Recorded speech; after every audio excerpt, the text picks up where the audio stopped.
Hello everyone, welcome to Fuse Room. I'm Alberto and today we are going to talk about analog saturation. What is analog saturation? It's a can of worms in terms of topic, but we do like worms, so everything is okay. We can proceed. Analog saturation is a term often used by people to tell you about that sort of color or attitude or vibe or mojo that digital doesn't have. Usually you hear these days being talked about analog saturations in terms of, oh, they provide such warmth or such energy to the mix. It's a term used in many situations just to refer to characteristics that the analog audio has, which the digital doesn't.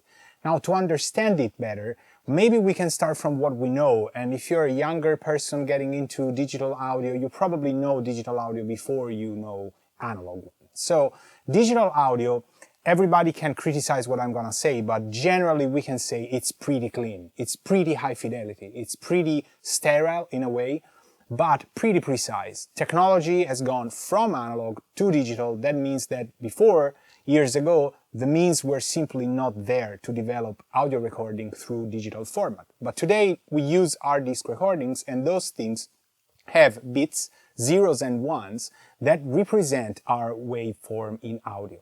Now, digital itself, in the years, no matter how high fidelity or cool, you could have found it, just came out as a little bit harsh or sterile or just lacking something that people loved about the old records. And when you go back and looking out at how those records were made, you will find out they were made mostly in analog, meaning analog consoles, analog equalizers, analog compressors, you name it. Audio processors in general were analog, and then tape.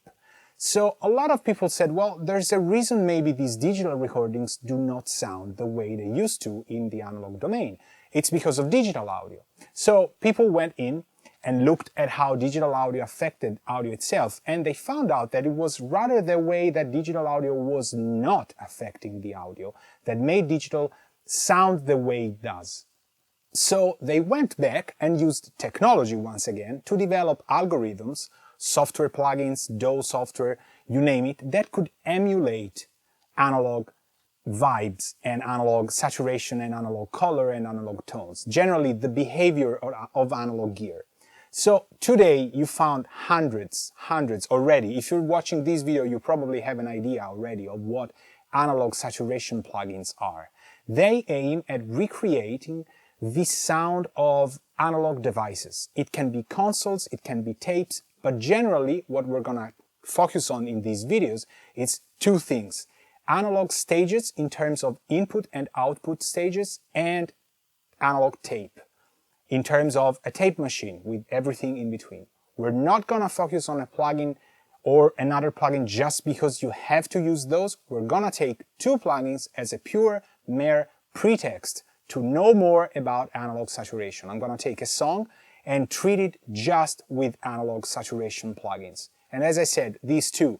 But hopefully these will get yourself on your feet and you will then be able to choose whatever you like.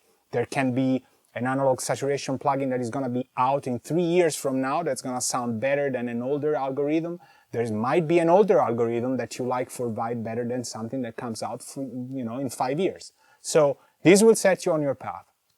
Now let's focus on why these two things are important. Usually transformers, tubes, and tape are devices that people like a lot from the analog days. And in general, you will see that these things have a way of reacting to transients and frequency response in a way that they change or alter things from the way they come into the processor to the way they come out. Digital doesn't do that. So one thing you will hear is that transients are not as fast as they are in the digital domain, simply because digital audio can process audio much better than analog can, and so it preserves those transients. But when we listen back to the music we have recorded, we have something in the analog days and in the analog saturation terms that we crave about audio. It's not about how realistic it is, but rather how musical it is. So let's get at it and see you in the next video.